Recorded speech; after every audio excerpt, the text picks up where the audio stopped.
let's transition to the sports. Okay, after we've gotten all that housekeeping stuff out the way, a lot's been going on. As we all know, there was beef. There was Kendrick Lamar and Drake beef. There has been now Rick Ross and Game beef, right? And we also got some Shannon Sharp and Shaquille O'Neal beef. I'm not going to get into it, but hey, Cat Williams set us up in 2024.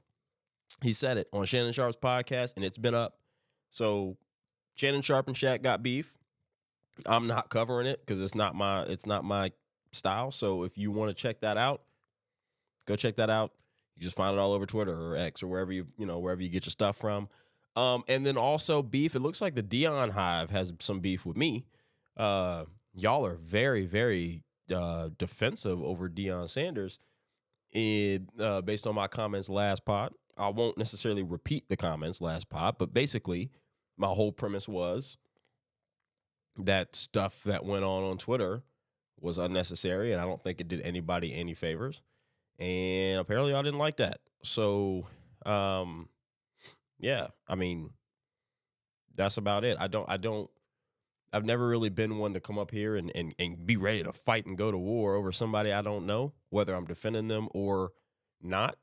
But clearly y'all felt offended.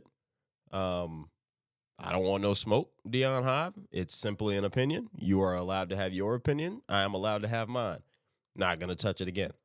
So, what's the biggest news that came out? Well, the MVP voting is done. We talked a couple weeks ago about who we thought should be MVP. I mentioned Tatum. I mentioned Luka. I mentioned Joker, of course, Shy, because it seemed like Joker was the consensus. And one of the things that, like, if you really, like, want to get an understanding for who the MVP is going to be ahead of time, you really do just have to listen to the media. And that's because they're the ones that do the voting, right? And so it's kind of like, oh, duh. Like the people who you hear talking all the time, who constantly say Luka's the MVP, those are the guys, those are the people who have the MVP votes.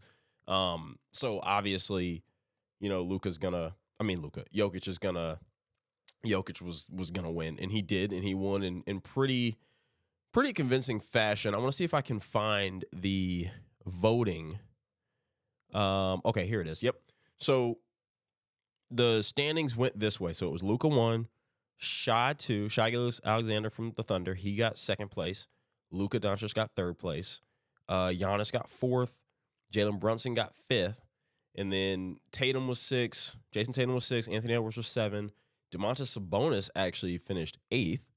And then Kevin Durant finished 9th. So the way that the voting system works, they have 1, 2, 3, 4, 5. So everybody votes on, okay, who do you have at first, second, third, fourth, and fifth place for the MVP? And each place, like I think fifth place is worth 1 point, fourth is worth 3 points. And then second and third and first are worth a certain amount of points. And then just basically whatever people write down, then it tallies up the points, and whoever has the most points, that's kind of how it goes. So Jokic got 79 first place votes. Shai got 15. Luka got 4, and Giannis got 1. So think about it. There's only 99. Looks like there's only 99 votes. Let me see. 79. So 79 plus 1 is 80. Plus 15 is 95. Yeah, so there's 90. That's odd that it's exactly 99. There's only 99 votes. Luka got 79 of them. That right there is going to push him over the top because first place is worth so much more than everything else. I don't see here where it tells me exactly how much like the first place is versus the rest, but that's okay. So he got 79, Shai got 15, Luka 4, Giannis 1, and then in the second place votes, basically anybody who didn't vote for him, he got 18 second place votes, and he got 2/3, but which equals 99 as well. Shai got 40 second place votes, and Luka got 36. So really, and then the third place votes, Shai got 40 third place votes, and Luka got 50. So they were probably the closest set. There was first, second, and third were super close, and then everybody below that was just way below that. So what the media basically told you was Brunson had a great season, but he's not our MVP. Tatum had a great season, but it's more of a team thing with him. Same thing with Ant. And then Sabonis and Kevin Durant had great seasons just off to the side, but just got overshadowed by other stuff. For instance, Sabonis is in Sacramento and Kevin Durant's in Phoenix. So and Phoenix kind of underachieved for what was expected once they made the Bradley Beal trade. Granted, I didn't expect what people were expecting, but you get my point. Anyway, so it looks like because Luka got 10 more third place votes and 5 more fourth place votes than Shai did. Shai got 4 more second place votes, but it really was that first place differential, probably because Shai, the Thunder ended up being the 1 seed in the West. So he got the 15 first place votes to Luka's 4, which is probably what got him the nod for second place in the MVP voting. And then, of course, like we said, Giannis got 44 fourth place votes, which was the most. And it's interesting because this season has been weird. We haven't been paying a lot of attention to Giannis because I don't know why, but you go look at the numbers and it's like, oh, yep, Giannis is still Giannis. I'm not necessarily angry with this. I know that, I was kind of talking before, and like I said, I was just, trying to bring up the conversation. Okay, yeah, why is it automatically Jokic, blah, blah, blah. I'm not mad at Jokic first, Shai second, Luka third. I'm not even really mad at Giannis fourth, Brunson fifth. I do love that Brunson did get fifth because I do feel like the adage around small point guards is simply that they are too small to lead a team, but you can only go but so far. But really the question is, like, how far is but so far, right? Like, you can say, well, you can't win a championship with them. Okay, well, yeah, 29 of the 30 teams don't win a championship every year, so that's not really fair. Like, I've never liked when, like, sports media people come out and say, like, one of the things I love, one of my favorite guys is Nick Wright, but one of the things I can't stand is, like, Nick Wright will say, oh, the Chiefs are going to win the Super Bowl. They got Patrick Mahomes. Oh, the LeBron is the Lakers are going to win this playoff series. Like, attaching your take just to the best player on the court is going to make you right 7 out of 10 times. Right. So, like, I don't think that that's super. Now to his credit, he uses more than just being the best player on the court or on the field and all that stuff. So I don't want to, like, this isn't no shade because I actually am a huge fan. But my point is, if I were just to say, well, I think that the Mavericks are going to win the series against whoever because they've got the best player, like, I'd be right more times than I'd be wrong. So it's I don't even really remember where I was going with that. Dang, I don't remember where I was going with that. But anyway, so yeah. Oh, right, because we were talking about how you can't lead people so far. Like, yeah, if I say, oh, the Knicks aren't going to win, because I can say the Knicks aren't going to win, and when they don't win, I can say I knew it because their point guard is small. That doesn't necessarily mean I was exactly right in that scenario. That was just, it just so happens the Knicks didn't win, and it just so happens their point guard is small. So I do love that he got some credit at 5.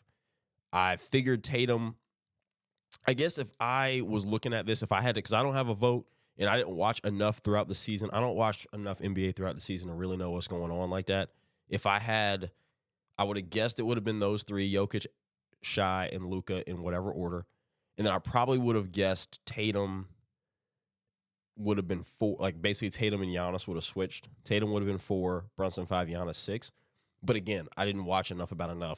But just the Celtics' ability to sustain the hot start and just keep it going all year, I would have thought that Tatum would have been higher. But again, that's just what I would have thought. I didn't watch enough, so I'm not mad at this. I'm not mad at this top 9. Like I said, Kevin Durant at 9 was interesting.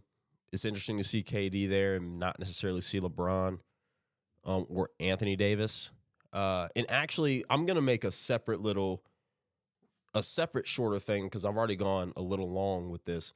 A separate sort of thing with, like, all of the awards. We'll go over MVP. We'll go over Sixth Man of the Year. We'll go over Defensive Player of the Year. because I know that stuff left a lot of whatever. But the biggest takeaway that I got this year from the MVP voting was there wasn't really a good, like a true storyline to run off of. And what I mean by that is if you look at all the past MVPs, there's always something more than just the stats. This year was solely just, as the league is now kind of balancing back out from the super team era where the cap is really only allowing you like 2 max stars, no matter what your market is. And then you kind of got to build your roster that way. At least that's the best way to do it.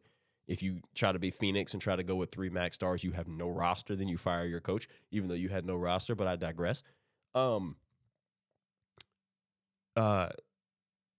because of that, the storyline stuff doesn't matter anymore. So let's look at we'll go the last 11 years. Okay. So Embiid won this year, right? There is no real storyline to kind of like be like, oh man. And when I say storyline, it could be storyline. It could be just like context that adds to why a player wins, right? So Jokic wins this year. Last year, Joel Embiid won. Well, remember, last year, all the talk was Jokic is about to win his 3rd straight. Kendrick Perkins goes on ESPN and says, I think on First Take, and says, who's the last person to win 3 in a row? The only person to win 3 in a row in the last however many years. Oh, Larry Bird. What do they have in common? Hint, hint. They're saying because he's white, right? That sparked all this stuff. JJ Redick fought him back and forth. Next thing you know, Embiid wins MVP instead of Jokic. Just all of a sudden, all the stuff changes as soon as Perkins says that. Last 2 years before that, Jokic, 2021 and 2022. So this is 3 out of 4 for him. We've never seen anything like this. This big man's averaging damn near triple-double. Blah, blah, blah, blah, blah. The years before that, Giannis, 2019 and 2020. Okay, you can win back-to-back MVPs. This was Giannis's ascension. They won that title in 2021, I want to say. Don't quote me on that. But they won that title in Giannis's ascension. Giannis is the next thing. All right, well, who won before? That was the storyline / context. Who won before that? James Harden. Well, James Harden had how many second-place finishes in a row, right? He had to get one. That was Harden in 2018. 2017, Russ. That was the do what I want era. Kevin Durant just left. Russ, they had the whole, now I do what I want. Commercial Russell Westbrook, he averaged a triple-double for the 6th seed Thunder.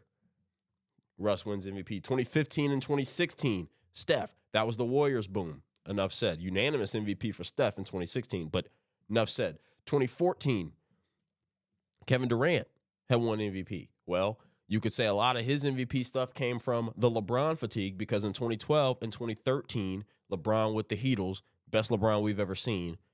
Boom, boom, boom. But, hey, he's won 2 in a row. That's now 4. We're having a little bit of LeBron fatigue. We've been trying to say Kevin Durant's the next up. Let's give Kevin Durant MVP in 2014. Remember, that's the talking to his mom. That's where you're the real MVP comes from, is Kevin Durant's MVP speech. So when you go look at the last however many MVPs, you're like, oh, there's always kind of some sort of storyline to it. This year, there really isn't any. The Knicks are good, but that's not a good enough storyline to give Jalen Brunson an MVP, right? Oh, here come the young Thunder. That's not really a good storyline. You know, the Thunder didn't do anything, especially because these teams we're talking about still weren't the best team in the league. If the Knicks had Boston's record, Jalen Brunson might be MVP. Or if the Thunder had Boston's record, the Shot might be MVP. But they were just good. They weren't like out of this world the way those Warriors were when Steph was getting it. See what I'm saying? So it's just like, yeah, Luka's doing what Luka does, and we know that. So is that really MVP worthy? They got hot late. Maybe he was the MVP of the last month of the season. But before that, they were, just kind of middle of the pack, trying to ebbs and flows like everybody else. That's not MVP worthy. So now you're just like, okay, well, now we're just going to go back to the status quo. Jokic is, he won his finals last year. He already got to start this season number 1 for MVP just for winning that finals. Remember, the biggest thing that a lot of people talked about was you got this guy about to winning 2 MVPs, about to win 3. He ain't even been to the finals, let alone won one, and then he went out there and did it in the playoffs. So now he got a lot of that credit. So, like I said, I'm not mad at it. Only surprise I would have had maybe was, or the only surprise I see is maybe having Tatum because of how great his team was at 4, Brunson at 5, and Giannis at 6. But not mad at it.